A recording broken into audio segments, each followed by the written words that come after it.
C'est l'histoire de l'une des découvertes scientifiques les plus stupéfiantes des dernières décennies. En 1992, Svetlana Balabanova découvre de la cocaïne et de la nicotine sur des momies égyptiennes de plus de 3000 ans. Une trouvaille tout simplement impossible pour les spécialistes de la civilisation pharaonique. Tobacco and cocaine are both things that are New World, not Old World. And so to have mummies that actually had traces of these kinds of things in them was shocking. Notre enquête exhume un précédent avec l'identification de tabac sur la momie de Ramsès II lors de sa restauration à Paris dans les années 70. Tout de suite, ça a été non, non, non, non, mais bon, elles étaient là. Il y avait des feuilles de tabac. This was like an earthquake, and the idea that instantly people have in their heads that Ramses was sitting there smoking a cigar or whatever goes into the popular imagination. Cette découverte serait-elle la preuve que les anciens Égyptiens ont posé le pied en Amérique 2 millénaires avant Christophe Colomb et rapporté avec eux de la cocaïne et de la nicotine? Est-ce qu'il y a eu des contacts? Cette question-là, elle va vraiment faire beaucoup de bruit et surtout, elle va énormément diviser. Si c'est le cas, c'est tout un pan de l'histoire de notre monde qui est erroné et qu'il faut réécrire. Cette mystérieuse découverte bouleverse le monde de l'égyptologie et ouvre de nombreuses pistes à explorer. Are we actually looking at an ancient Egyptian mummy that is uncontaminated and has gone straight to the lab and been examined? Maybe the mummy is completely fake and it's been created from scratch in modern times. Existait-il des formes de tabac et de nicotine en Égypte ou chez ses voisins à l'époque des pharaons? Où se trouve la clé de cette énigme? Comment expliquer la présence de cocaïne et de nicotine sur des momies égyptiennes? This is plants and ancient seafarings are two sides of one of the same metal. Ces anciens Égyptiens n'ont pas fini de m'étonner et vraiment, rien ne me surprendra. This is the enigma and this is what we have to answer. Où se trouve la vérité? Les anciens Égyptiens avaient-ils des pouvoirs et des secrets qui ne nous sont pas encore parvenus? Cette découverte est-elle une avancée colossale pour la science et l'histoire de notre planète ou une grande imposture?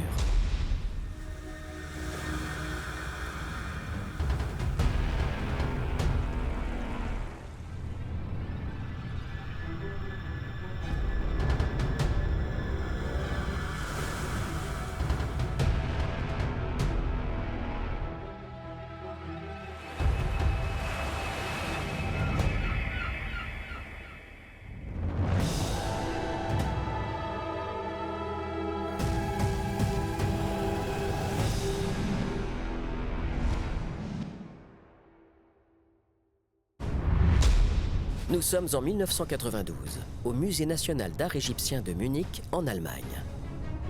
Une médecin légiste et chimiste allemande d'origine russe de 63 ans, Svetlana Balabanova, commence des analyses scientifiques sur des momies égyptiennes conservées depuis 3000 ans. Ses recherches sont a priori anodines. La doctoresse est pourtant loin de mesurer l'ampleur de sa découverte à venir. Svetlana had some money from the German Research Association over, and they decided together in a fancy evening talk, let's do an investigation, let's look what is inside of the sets. Et le résultat de ces premières analyses vont vraiment l'étonner puisqu'elle va retrouver en fait des éléments auxquels elle ne s'attendait tout simplement pas. Surprise extraordinaire, que trouve-t-on? Deux substances incroyables, de la nicotine et de la cocaïne. Cette trouvaille étonne profondément la scientifique. Comment est-ce possible?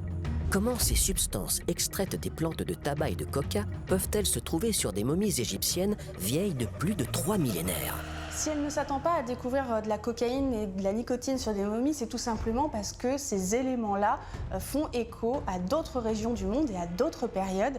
Tobacco and cocaine are both things that are New World, not Old World. And so to have mummies that actually had traces of these kinds of things in them was shocking. Si cette découverte pose question, c'est parce que ces drogues ont été importées en Europe après 1492 et la découverte de l'Amérique par Christophe Colomb, soit 2500 ans après la mort de ces momies. C'est tout simplement incompréhensible. Les anciens Égyptiens auraient-ils précédé le navigateur génois? As you know, that there is no relationship between Egypt and South America during the Pharaoh's time. For shipping in this time, it is very difficult from South America in Egypt or from Egypt in South America. Alors, comment expliquer la présence de ces éléments sur ces momies égyptiennes? Svetlana Balabanova pense que ces résultats peuvent être issus d'une contamination de ces outils. Elle nettoie drastiquement tout son matériel et recommence ses analyses en élargissant la recherche sur d'autres momies du musée. Elle fait des prélèvements sur les cheveux, les tissus et les os. Et là, le constat est sans appel. Ces données sont bel et bien correctes.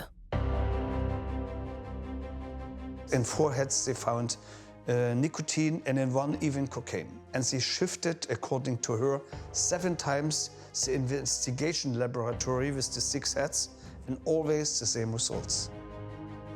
À partir de là, elle commence à se dire qu'il y a peut-être quelque chose à creuser de ce côté-là.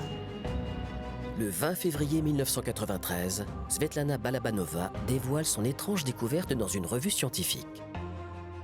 Cette publication signe le début d'un long cauchemar pour la médecin légiste. Elle, qui est complètement étrangère au monde de l'égyptologie, se retrouve bientôt prise pour cible par ce milieu de spécialistes. C'est un coup de tonnerre au niveau du monde scientifique.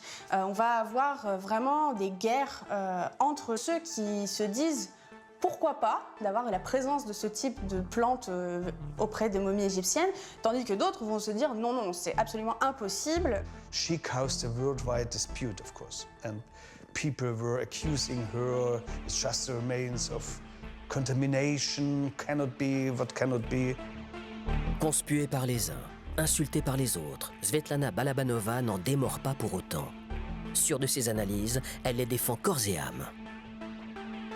She was very hard and resistant, and she always defended her results.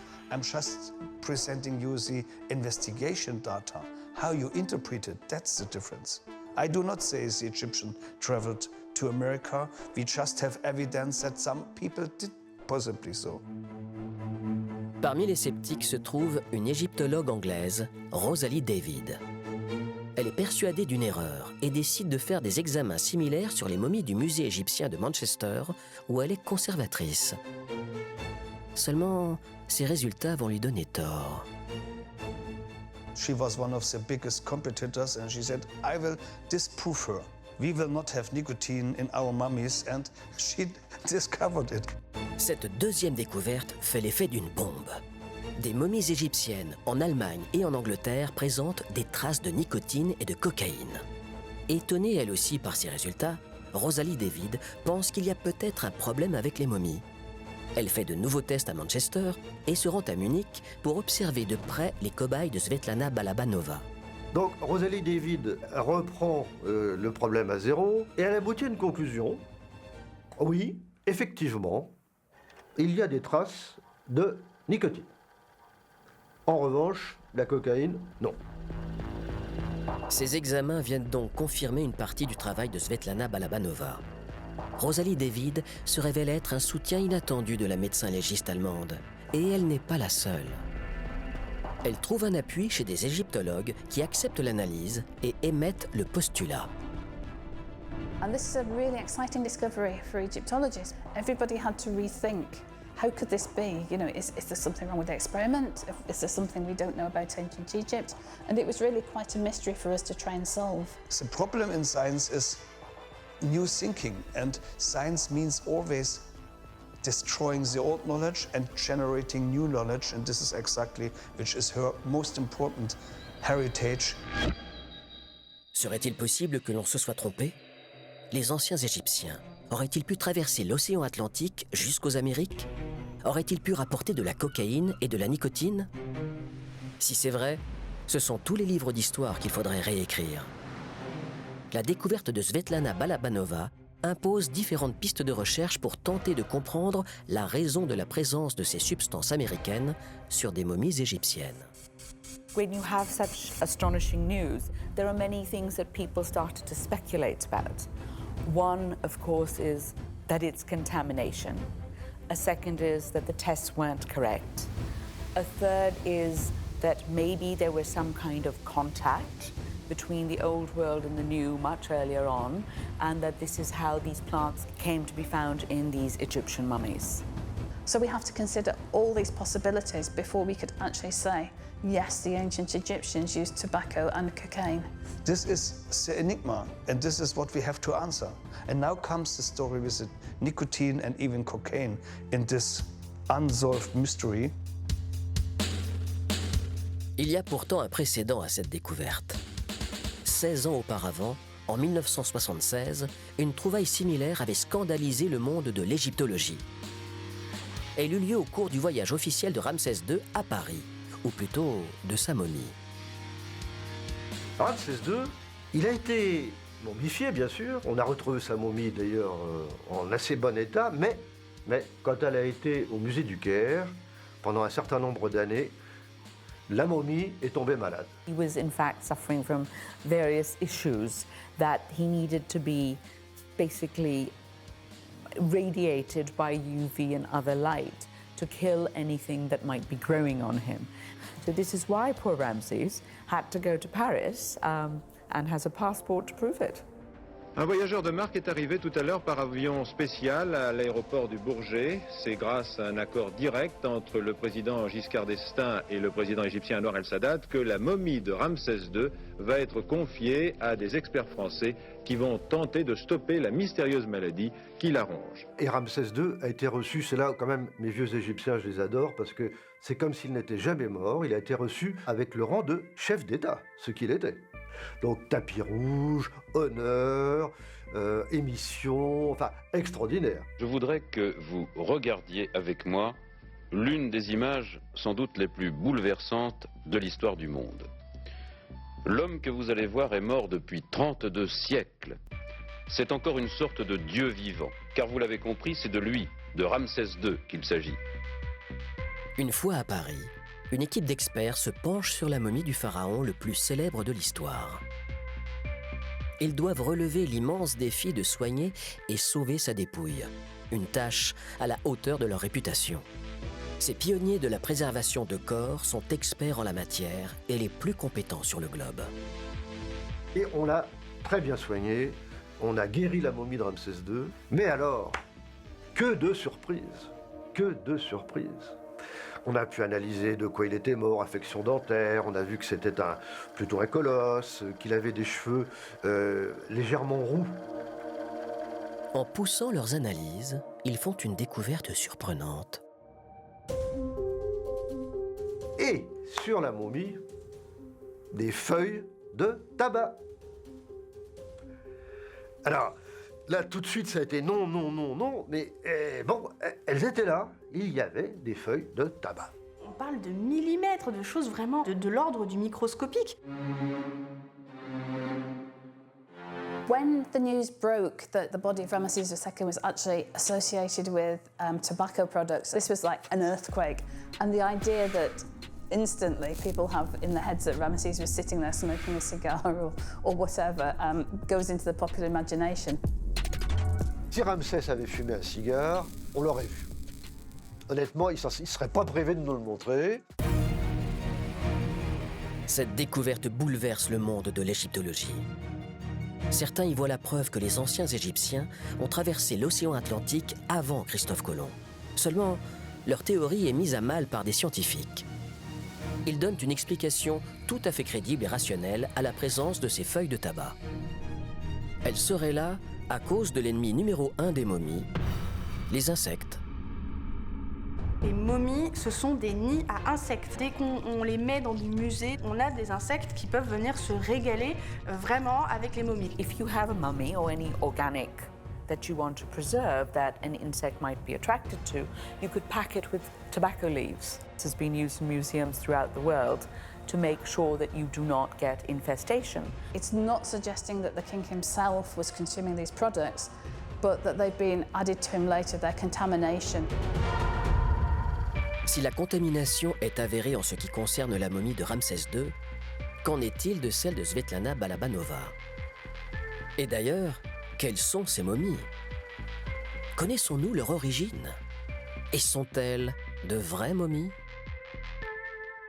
Are we actually looking at an ancient Egyptian mummy that is uncontaminated and has gone straight to the lab and been examined? Maybe the mummy is completely fake and it's been created from scratch in modern times. La question, elle se pose, mais de façon extrêmement courante dans le milieu de la recherche des momies, puisque, en fait, on a une tradition de fausses momies qui existe. De fausses momies. Ce qui ressemble à une mauvaise blague est pourtant un terrible fléau qui a pullulé pendant des siècles. Si ces répliques existent, c'est grâce à un philosophe ouzbek du Moyen-Âge, Avicenne. À l'époque, les momies égyptiennes sont massacrées, ce qui lui donne une idée. Il s'est dit que, au fond, détruire les momies, oui, bon, mais on pouvait peut-être en faire un usage commercial. Après tout, il y en avait tellement, pourquoi ne pas les vendre? On va exporter par bateau entier des momies vers l'Occident pour les broyer et en faire une poudre qui est perçue comme une panacée universelle, une sorte de remède contre tous les maux possibles et imaginables, en particulier contre le vieillissement, étant donné la préservation des momies. C'est ainsi qu'apparaît la mumia. Ce produit soi-disant miracle devient le médicament le plus en vogue au Moyen-Âge. Mumia was considered to be really a super drug. You could take it and it would cure many, many things. All it was ground up human mummy. It probably would not do you much good, probably do you more harm than good. But people believed in it. Évidemment, ça n'a aucun sens, mais ça a très bien marché. Si bien marché que la mumia compte parmi ses défenseurs des personnes de haut rang, comme un roi et une reine de France. On sait que les grands de ce monde, comme François Ier ou Catherine de Médicis, ne se séparaient jamais de leur petite fiole de mumia qu'ils prenaient dès qu'ils avaient un malaise. En même temps, il faut se remettre à l'époque, on souffre même de choses très banales. La moindre douleur dentaire devient insupportable, la moindre infection peut se gangréner. Donc les gens, ils sont prêts aussi à croire un petit peu tout ce qu'il y a sur le marché, à partir du moment où on leur vante ses mérites. Ce commerce fonctionne très bien. Au XVIIIe siècle, avec la forte demande, les stocks de momies se vident et le produit miracle finit par se tarir. Pour faire perdurer un marché qui procure de gros bénéfices, les marchands orientaux se lancent avec frénésie dans la fabrication de fausses momies. Et pour cela, tous les moyens sont bons. Un commerçant s'est dit, dans le fond, ils verront pas vraiment la différence entre une momie égyptienne et un cadavre récent. Donc, il a pris des morts de 3-4 années à peu près, des pauvres évidemment, qu'il a fait sécher au soleil. Il a imité un petit peu la momification, mais alors vraiment imité. Si la demande est forte, il se peut très bien que ça ait tenté certains de fabriquer des fausses momies. On est dans la loi du marché, hélas. Et donc la mumia a continué à prospérer. Ces fausses momies ont été vendues et consommées donc, en Occident très tard. Cette histoire de fausses momies vient donc semer le trouble sur la découverte de Svetlana Balabanova. Comment s'assurer que ces analyses ont été faites sur d'authentiques momies égyptiennes? Mummies that have no provenance, it's very complicated because for the longest time, mummies were moved illegally and without the provenance and without the scientific cautions that were taken. Si on n'a rien pour tracer leur histoire, ça reste des individus dont on a perdu toute l'histoire. Donc c'est très difficile de savoir justement par quoi elles sont passées. Les experts s'apprêtent à relever ce challenge monumental. Pour cela, ils peuvent compter sur les progrès de la science et l'histoire de l'Égypte antique. Ils ont à leur disposition un arsenal de techniques ultra performantes permettant de dater les momies. Il y a déjà donc le site où la momie a-t-elle été trouvée.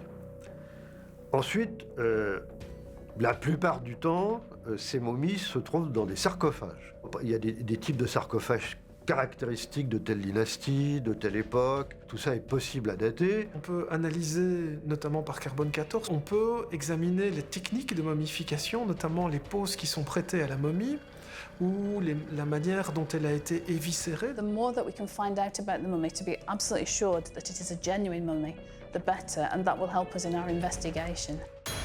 Ces analyses poussées dévoilent leur premier secret. la seule momie présentant de la cocaïne et de la nicotine est identifiée. La piste de la fausse momie, elle s'amenuise, puisque voilà, tout tend à croire que c'est une vraie momie. Il y a une traçabilité aussi au niveau de son histoire. On sait qui c'est, une prêtresse. Elle s'appelle Enout Taoui, ce qui veut dire la régente des deux terres. Donc c'est pas quelqu'un de peu important. L'époque, c'est la 21e dynastie, et là nous sommes aux alentours de l'an 1000, avant Jésus-Christ. Exhumée de la nécropole de Der el-Bahari près de Luxor, elle a été très vite la propriété du roi de Bavière au XIXe siècle. Le monarque l'a ensuite confiée au musée d'art égyptien de Munich. Si l'authenticité de cette momie égyptienne est désormais prouvée, les examens ne permettent pas de le dire pour les autres. Il est donc impossible d'attester de manière formelle si ce sont de vraies momies. Les attentions se tournent alors vers la dépouille de la prêtresse Enout Taoui. Comment expliquer la présence de nicotine et de cocaïne sur cette relique? When we're happy that the scientific technique has been done correctly, and we're also happy that the mummy is a genuine ancient Egyptian mummy, we then have to consider other reasons why strange results might be occurring. Svetlana Balabanova ne sait pas comment expliquer la présence de cocaïne sur les momies africaines. Mais elle a une piste pour éclairer la présence de nicotine. La scientifique poursuit son investigation et fait des analyses sur des cadavres chinois et européens datant de l'Antiquité au Moyen Âge. Elle pousse ses examens sur plus de 3000 cadavres. Sur la quasi-totalité, elle trouve de la nicotine. La chercheuse allemande en est persuadée, la plante de tabac était connue en Europe et en Afrique bien avant l'époque médiévale. In theory, they shouldn't be in Egypt, but is it possible that there are Egyptian plants which gives the same results? We don't know, we have to test that out. We have to find out that we're not getting a result from something that looks like tobacco or cocaine, but isn't actually tobacco or cocaine. Pour le savoir, l'archéobotanique est une arme de choix. Cette science permet de retracer les plantes du passé. Un atout majeur pour identifier les plantes au temps des anciens Égyptiens. C'est une science qui est quand même assez bien développée, et ça veut dire que si on avait des plantes qui génèrent ce type de substance, elles devraient avoir été détectées, me semble-t-il. C'est un raisonnement statistique en fait. Tobacco and coca, it was not planted there. The only place in Africa could have this in the ancient time is Namibia. And there's no relationship between Egypt and Namibia in this time. La Namibie, une terre de tabac. Seulement, les anciens Égyptiens faisaient-ils du commerce avec les Namibiens, c'est-à-dire avec une terre située à plus de 5000 km de chez eux? So the kind of thing that we recognize as tobacco definitely has a late 16th century introduction into this continent. So it is not very clear if there are other plants here that have died out or we have not analyzed properly and they have traces of nicotine in them. Cette piste d'un tabac africain, cher à Svetlana Balabanova, n'est pas partagée par la communauté scientifique. Cette problématique pose néanmoins question. Si les anciens Égyptiens avaient accès à de la nicotine et de la cocaïne, qu'en auraient-ils fait?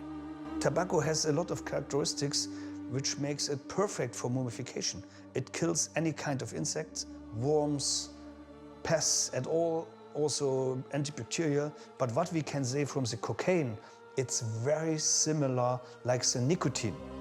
Dominique Görlitz a travaillé avec Svetlana Balabanova. Il partage son hypothèse de l'existence d'un tabac africain. Pour lui, la nicotine et la cocaïne seraient donc des substances adéquates pour fabriquer une momie. Afin de déterminer si ces plantes auraient pu être utilisées dans la momification de la prêtresse Enout Taoui, il faut comprendre comment se crée une momie. Les Égyptiens sont convaincus qu'il y a une vie après la mort, donc ils vont développer des techniques pour figer en fait le corps et empêcher sa réduction en poussière. Et figer le corps est très important pour les Égyptiens parce que ça leur permet de venir se réincarner littéralement dans le corps. Mummification is about transforming the body from a human organic corpse into a divine object, like a statue. Fabriquer une momie est un immense défi pour les anciens Égyptiens. Cela nécessite une parfaite connaissance de l'anatomie et beaucoup de patience. Le processus d'embaumement est long, 70 jours. Mais comment font-ils? Quelle technique utilisent-ils? Sont-ils amenés à utiliser des plantes, et notamment des produits dérivés tels que la nicotine et la cocaïne? Ils vont vider le corps des organes qui entraînent sa putréfaction, ceux qui sont remplis de liquide, et puis ils vont essayer de sécher l'enveloppe corporelle. The main material that was used was the natron salt and the bitumen, which gave this dark color. But they definitely used plants to clean, to give a certain kind of protection. Des plantes sont utilisées sous forme transformée, notamment pour concevoir des onguents, une pâte posée sur la peau du défunt. La nicotine et la cocaïne en feraient-elles partie? De certaines plantes, on peut extraire des substances qui vont servir à fabriquer des onguents, des huiles, des aromates, des produits de synthèse. What kind of herbals they used, what kind of recipes they really used, we can only speculate with the data what ancient mummies are telling us today. So we have practically no idea. S'il est vrai que les techniques de momification sont loin d'être toutes élucidées, le champ de la connaissance est déjà bien avancé. La grande majorité des spécialistes de l'Égypte antique s'accordent à dire qu'il ne faut pas chercher la présence de ces substances dans le processus de momification.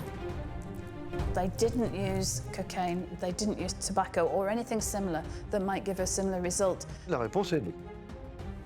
Donc ça n'a pas été utilisé pour momifier. Du coup, d'où est-ce que ça pourrait provenir? Les anciens Égyptiens auraient-ils eu accès à des variétés de plantes étrangères pouvant contenir de telles substances? Que savons-nous de leur connaissance des plantes? Un monument de l'Égypte antique présente un inventaire des plantes connues des anciens Égyptiens, le jardin botanique de Karnak. Il est l'œuvre d'un des plus grands pharaons de l'histoire, Thoutmôsis III. Toute sa vie, ce naturaliste et botaniste dans l'âme s'est passionné pour la faune et la flore du monde.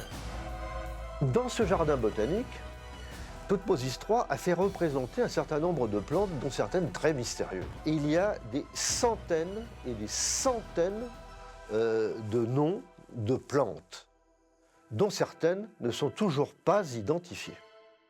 Y a-t-il le tabac parmi ces plantes? Et y aurait-il de la cocaïne? Sur les murs du jardin botanique sont dessinées des plantes égyptiennes, d'autres imaginaires, mais aussi des étrangères. Seulement, elles ne sont pas toutes identifiables. On a des plantes qui ont disparu. Donc effectivement, ce que l'on voit, c'est que le biotope évolue. Et qu'il y a des plantes qui apparaissent, d'autres qui disparaissent. There are also a lot of plants that we didn't know existed in ancient Egypt that we discovered in sites. I myself also have some plants that I discovered for the first time. The more we excavate, the more material we get. We update our knowledge, of course. Le milieu biologique propre à l'Égypte antique, le biotope, ne permet pas de résoudre l'énigme de la présence de ces drogues américaines sur les momies égyptiennes de Svetlana Balabanova. Comment expliquer alors l'existence de cocaïne et de nicotine sur les momies du musée de Munich? Ces anciens Égyptiens n'ont pas fini de m'étonner et vraiment, rien ne me surprendra. À chaque fois qu'on creuse un petit peu un domaine et qu'on franchit, je dirais, la barre du égyptologiquement correct, voilà, et ben on a des surprises. On a de grandes surprises. Il me paraît quand même assez étonnant qu'en archéobotanique égyptienne, on n'a jamais trouvé de traces de ces plantes qui ne sont connues, jusqu'à preuve du contraire, que sur le territoire américain. Ces substances ne pourraient-elles pas venir d'ailleurs? D'autres régions du monde plus proches avec qui les anciens Égyptiens entretiendraient des relations commerciales? Les pharaons exploraient le monde au-delà de leurs frontières en menant de grandes expéditions dans les pays limitrophes. La plus célèbre de ces expéditions eut lieu au pays de Punt, un haut lieu commercial sous l'Antiquité qui se situerait probablement au nord de la Somalie actuelle ou sur les côtes du Yémen ou d'Oman. We don't exactly know where Punt is actually. But it seems to be somewhere further down Africa, and they would sail there and they would collect goods from Punt. Punt was a major trading place for the Egyptians, certainly, because this is, of course, where incense came from. These plants were brought back. But not only the incense, she also brought back the coconut palm. Ces plantes ne poussent pas en Égypte. Est-il donc possible d'imaginer que d'autres plantes pouvant contenir de la cocaïne et de la nicotine aient pu transiter par Punt? Difficile à dire. Ce que l'on sait, c'est que les anciens Égyptiens sont au sein d'un réseau de connexion internationale qui leur permet d'avoir accès à de nombreuses denrées provenant de l'étranger. Les Égyptiens vont chercher toujours plus loin des nouvelles denrées et s'ils ne les trouvent pas eux-mêmes, du moins des gens pour échanger avec eux. Here we have Egypt, right here, where we have all of Africa, we have the Mediterranean, we have the Near East, and then from there on, further east. So the Egyptians really had a key role in a complex network of trading. L'archéologie a permis d'identifier certains produits utilisés provenant de l'étranger. L'exemple le plus parlant est celui des lapis-lazuli. Ces pierres bleues proviennent d'Afghanistan, une terre située à plus de 4000 km à l'est des frontières de l'Égypte. Lapis lazuli was coming from Afghanistan, but not directly. It would go to traders in another part of Afghanistan, go through Persia, come through the Fertile Crescent, go through the Levant, and finally wind up in Egypt. C'est bien attesté parce qu'on a des grosses quantités de lapis-lazuli retrouvés en Égypte qui nous assurent qu'il y avait une chaîne d'approvisionnement régulière et importante. Pour la nicotine, on n'a pas grand-chose. On n'a rien même. S'il est vrai que certaines plantes ont disparu, est-il possible de concevoir que les anciens Égyptiens aient pu avoir accès à de telles substances? Svetlana Balabanova et Dominique Görlitz en sont persuadés. Pour les égyptologues les plus qualifiés et reconnus, c'est tout simplement impossible. La cocaïne et la nicotine sont des produits transformés provenant des plantes de tabac et de coca. Et à l'époque des anciens Égyptiens, ces plantes ne se trouvent qu'à un endroit du monde, sur le continent américain. Aurait-il posé le pied en Amérique des millénaires avant Christophe Colomb? Est-ce qu'il y a eu des contacts entre les Égyptiens anciens et les zones où on trouvait des feuilles de coca et du tabac, autrement dit de l'autre côté de l'Atlantique? Cette question-là, elle va vraiment faire beaucoup de bruit et surtout elle va énormément diviser. Is cows do some new investigation methods, new colonial thinking of the Europeans to argument and defend the position European first? There was much more maritime interaction before the discovery of the New World by the famous Spaniard Columbus. Cette hypothèse est au cœur d'un débat depuis des décennies. Il faut dire que les récentes découvertes de vestiges vikings au Canada placent les premiers contacts transatlantiques au XIe siècle de notre ère, soit 500 ans avant Christophe Colomb. Pour autant que je sache, en fait, des contacts entre ce qu'on appelle l'Ancien Monde et le Nouveau Monde ne remontent pas avant l'époque viking, avant le Moyen-Âge au plus tôt, où on a des Occidentaux européens qui vont traverser jusque l'Amérique, en fait. Mais le monde américain, pour autant que je sache, s'est développé vraiment en autarcie depuis la fermeture du détroit de Bering par la glaciation, en fait. Mais il est tout à fait possible, effectivement, que avant Christophe Colomb, l'Amérique ait été découverte par plusieurs expéditions. À mon avis, l'Amérique a été découverte plusieurs fois. Ces récentes trouvailles encouragent les partisans d'un contact entre l'Ancien et le Nouveau Monde au temps des pharaons.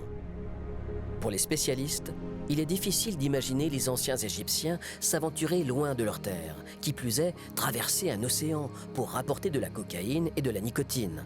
Ce n'est pas cohérent avec leurs croyances et leur conception du monde. They are not focused on or ambitious about having an empire far outside Egypt. Egypt is the perfect country. They are centered on their own land. Leur monde, c'est la vallée du Nil. Fondamentalement, l'Égyptien, ce qu'il aime, c'est sa vallée, c'est là où il veut vivre et c'est là où il veut mourir. There's always a great fear that you will die away from Egypt and you won't get buried with the right burial. So with this desire to not die outside Egypt, it kind of restricts the exploring. Ce sont pourtant d'excellents navigateurs. Toute leur économie dépend du Nil, le deuxième fleuve le plus long du monde.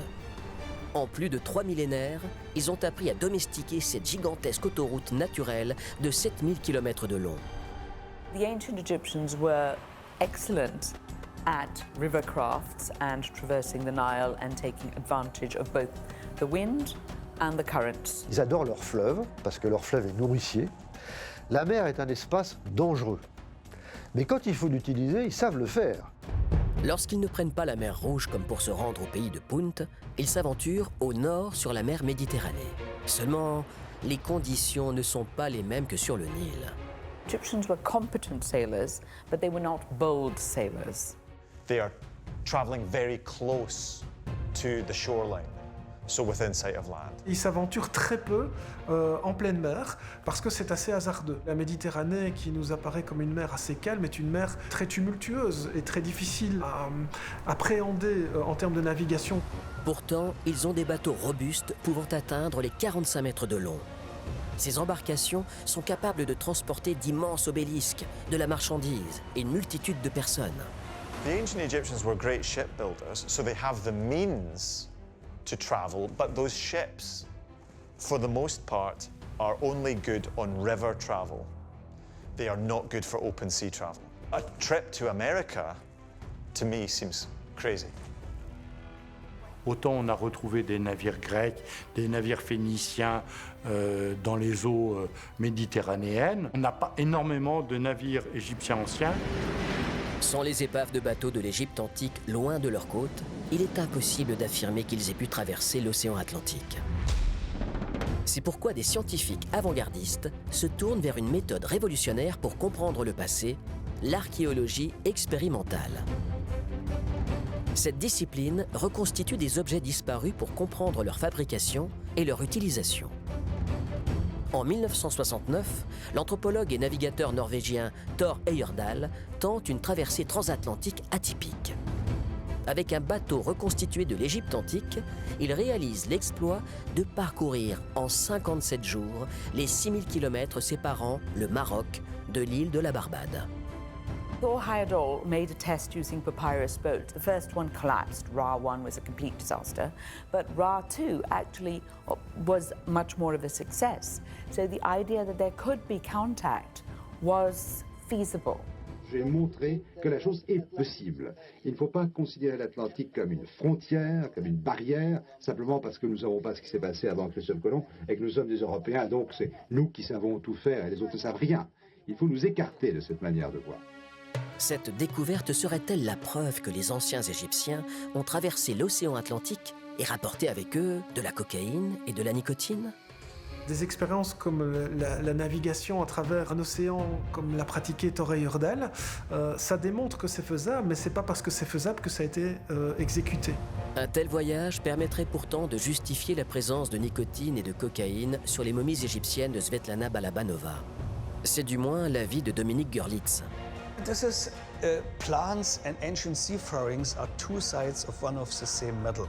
If I want to prove as a geographer, geobotanist, the origin of cocaine, about tobacco, I need to prove how in the hell they could do this long distance travel.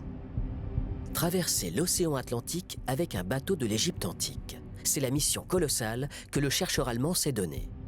I decided to follow not only in the footsteps of Svetlana, I also decided to follow in the footsteps of Thor Heyerdahl to stop these discussions by real experiments to demonstrate it's easy to go from Africa to America.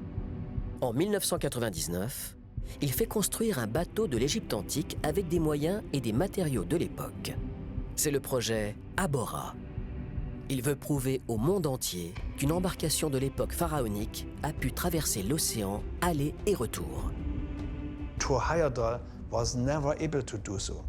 I understood you cannot prove your plant invasion theories without the proof that at least in the beginning of antiquity, ships were maneuverable enough to do these back and forth voyages. En 2007, il tente de faire ce que personne n'a fait avant lui. Thor Heyerdahl a traversé l'océan Atlantique d'est en ouest. Dominique Görlitz veut faire une transatlantique dans l'autre sens, d'ouest en est. Le chercheur allemand et son équipage doivent suivre le courant du Gulf Stream, une autoroute naturelle mais périlleuse. Le 11 juillet, Labora 3 quitte New York pour une traversée pleine de promesses, mais c'est sans compter sur l'apparition de tempêtes. The storm lasted 7 days. We had a crack, repaired the boat, and we could even continue our travel 400 kilometers. But 2007 was such a I decided as an expedition leader to stop this experiment. It was simply too dangerous for the crew, and we said, let's try another year. Pour Dominique Görlitz, la tenue du bateau en mer dans de si difficiles conditions permet d'affirmer qu'il était possible de traverser l'océan Atlantique, aller et retour, au temps des pharaons. Depuis 2007, il a mené une autre expédition sans succès. Il prépare actuellement un 5e et 6e voyage. We have already proven with Abora 3 that's possible to travel back. We only missed to sail the last 2,000 kilometers. Maybe this we can make in Abora 6 better, but the main goal we have already proven with Abora 3. Dominique Görlitz est persuadé que la nicotine et la cocaïne ont pu être rapatriées du Nouveau Monde à l'époque des anciens Égyptiens. Une fois transportées dans l'Ancien Monde, ces plantes auraient été semées en Égypte et auraient poussé normalement. Si l'on est si sûr, c'est parce qu'il a transporté des plantes américaines dans des filets attachés sous son bateau lors de sa traversée. After the end of the expeditions, we carefully collected our plants and sent these examples to a high technology laboratory in Germany. They have tested the germination rate, and after 160 days, was the longest expedition we did with Abora 3, we could say that the seeds were, except this species, were completely dead. Et si Dominique Görlitz tenait là l'explication de la présence de nicotine et de cocaïne sur les momies égyptiennes de Munich? Rien n'est moins sûr. Le chercheur allemand propose une autre hypothèse. Il pense que les anciens Égyptiens n'ont pas traversé l'océan Atlantique, mais que d'autres peuples contemporains ont pu le faire. No one did travel from the Nile Valley to Mexico to Tulum and back and forth. No, I do not believe that the Egyptians traded to America. No, these were neighboring tribes like the Minoans, Celts, the Basque people. Seulement, ça pose tout de même un gros problème. Il se heurte à un des principes fondamentaux de l'Égypte antique. S'ils avaient traversé l'océan Atlantique, côtoyé d'autres peuples et rapporté de la cocaïne et de la nicotine, ils l'auraient forcément écrit quelque part. Avec ces hiéroglyphes, la terre des pharaons est la civilisation de l'écriture par excellence. Ils nomment tout ce qu'ils trouvent. Sur les murs de Karnak, que ce soit les Libyens, les Syriens, les Anatoliens, les Hittites, ancêtres des Turcs, tous ces peuples-là sont nommés, sont même représentés. Je pense que s'ils avaient rencontré des précolombiens, ils nous en auraient parlé. Et surtout, si ces navigateurs étaient revenus, ils auraient ramené des produits très probablement. Et à l'heure actuelle, on n'a pas de pistes qui vont dans ce sens en tout cas. Et qu'en est-il de l'autre côté de l'Atlantique? Les archéologues spécialisés dans le monde précolombien auraient-ils trouvé des vestiges permettant de prouver une transatlantique des anciens Égyptiens? Le type de climat qui existe aussi bien en Mésoamérique qu'au Brésil ne permet pas malheureusement de conserver les quelques témoignages matériels qui auraient pu nous permettre de répondre à la question « y a-t-il eu vraiment contact ?»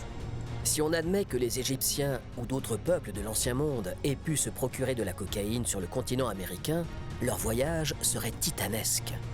Ils auraient d'abord dû traverser l'océan Atlantique et affronter ces terribles courants pour atteindre les côtes du Brésil. Une fois qu'ils arrivent au Brésil, encore faut-il qu'ils puissent traverser l'intégralité du continent pour aller là où se trouve ce produit, c'est-à-dire dans les Andes ou dans le contrefort des Andes. Et là, c'est beaucoup plus difficile à envisager. Ils auraient dû faire le chemin inverse pour revenir dans l'Ancien Monde. Une mission extrêmement dangereuse, digne des plus grands films d'aventure qui ferait pâlir les explorateurs les plus téméraires. Mais pour les experts, cette piste ne prend pas. The thing is, you can cross the Atlantic because we already know that Thor Heyerdahl did that. The question is, why are there no objects from there here or from here there? There should have been something coming from there if there was contact. L'hypothèse s'impose aussi dans l'autre sens. Des explorateurs de la civilisation précolombienne auraient-ils pu traverser l'océan Atlantique et apporter avec eux des plantes de coca et de tabac d'où sont issues la cocaïne et la nicotine? Serait-ce l'explication à la découverte de ces substances sur les momies de Svetlana Balabanova? Envisager des voyages de 4, 5 jours, 6 jours à l'arrière, c'est possible. Au-delà, non. On peut l'envisager, mais on ne peut pas envisager un voyage soutenu. Quelle conclusion apporter à cette hypothèse aussi fascinante que douteuse? Serait-ce par le biais d'un voyage transatlantique que les anciens Égyptiens auraient découvert la cocaïne et la nicotine? It seemed that although maybe it was technically possible, it did not actually occur because you would have to have some kind of evidence to really tie in this kind of contact. And few mummies from one museum is not going to do that. Non seulement il faut avoir les moyens techniques, mais il faut avoir la volonté, le désir. Est-ce que les Égyptiens avaient envie de traverser de l'Atlantique et d'aller découvrir le Nouveau Monde? Ça, c'est beaucoup moins sûr. Où se trouve la clé de cette mystérieuse énigme? Comment expliquer la présence de cocaïne et de nicotine sur les momies égyptiennes analysées par Svetlana Balabanova? Pour les égyptologues, la réponse est à chercher lors d'une période plus récente, à une époque où les momies étaient beaucoup moins respectées qu'elles ne le sont aujourd'hui. La momie de Ramsès II aurait été contaminée par des feuilles de tabac placées là pour repousser les insectes meurtriers. Cette piste ne peut être écartée par les scientifiques en ce qui concerne la présence de nicotine sur les momies de Munich. Les experts suggèrent néanmoins d'autres raisons à la contamination. Et elles commencent dès les fouilles sur un site archéologique. Contamination on an excavation site is a problem because, of course, you never know what you're going to find. To handle things, you might be wearing masks and gloves, but you are in the open air. A gust of wind can bring all kinds of pollens and other contaminants from your environment to settle on that mummy. Et cette explication n'est pas la seule. D'autres sources de contamination se sont déjà produites par le passé, et elles sont tout simplement incroyables à entendre. Having worked at the Louvre or doing some research there with the professor, we were going in the stores to look at meat, mummies. He had a cigarette hanging out of his mouth. The ashes were falling in the drawers. He was smoking tobacco. Voilà. It's not a thing we would do today, but I think it explains very well why some mummies do yield traces of tobacco contamination. Les personnes manipulant les momies seraient donc les premières responsables de la contamination en ce qui concerne la nicotine. Mais alors, comment expliquer la présence de la cocaïne? Serait-ce la même source de contamination? Il ne faut pas imaginer que les hommes et femmes du 19e siècle étaient en train de consommer la cocaïne. Cette contamination, elle n'est pas du tout exclue et c'est même la plus probable. Nous émettons tout le temps, par notre seule présence, en fait, des gouttelettes qui sont parfois porteuses d'éléments de notre corps ou même de notre code génétique. Et donc on peut contaminer, en fait, si on ne prend pas les précautions nécessaires, tout corps que l'on manipule, et en particulier les momies. Les analyses de Svetlana Balabanova fascinent pourtant toujours. Elles suscitent de nombreuses questions, à commencer par la fameuse « Et si c'était vrai ?» Et si les anciens Égyptiens consommaient des drogues modernes comme la nicotine et la cocaïne et que nous étions sur le point de le découvrir? We want them to have this secret knowledge when in fact the reality, I think, is actually more boring than we might allow ourselves to admit. So cocaine and nicotine are just a fantasy, a modern fantasy. I think that those German mummies need to be retested to see if those results come up again. We need to see why no one else has found it. Or else, maybe the people who were looking after those mummies in Germany were snorting cocaine. Comment expliquer que l'affaire des momies ait pris une telle ampleur? Pourquoi une partie de la population aime croire à de nouvelles découvertes aussi mystérieuses et étranges soient-elles? Dominique Görlitz espère pouvoir résoudre cette énigme qui l'occupe depuis plus de 20 ans. We can prove this is what Svetlana and I was part in her investigations. I'm very glad and proud that she accompanied me in a very important way before she died in 2015. It belongs together. Plants and seafarings are two chapters of one of the same book. Bien que la science n'écarte aucune piste, le point de vue de Dominique Görlitz et de Svetlana Balabanova reste très minoritaire aujourd'hui dans le monde de l'égyptologie. L'archéologie du futur permettra peut-être des découvertes mettant en évidence un contact entre le monde précolombien et les anciens Égyptiens, ou de faire la lumière sur l'existence de plantes africaines pouvant contenir de telles substances. Everything is possible in the field of the ancient Egyptian history, but we have to wait for some analysis for fresh mummies came from the graves to the laboratory directly. Il reste encore beaucoup à découvrir en Égypte, et il y a encore certainement des milliers de momies qui reposent sous le sable. Elles reposent. Et j'en suis pas plus mécontent, mais il y aura encore des découvertes et des trouvailles. Ce récit s'achève sur une porte ouverte sur un avenir toujours plein de promesses et de surprises. Qui sait s'il apportera à l'humanité de nouvelles conclusions sur les mystérieuses momies à la nicotine et à la cocaïne.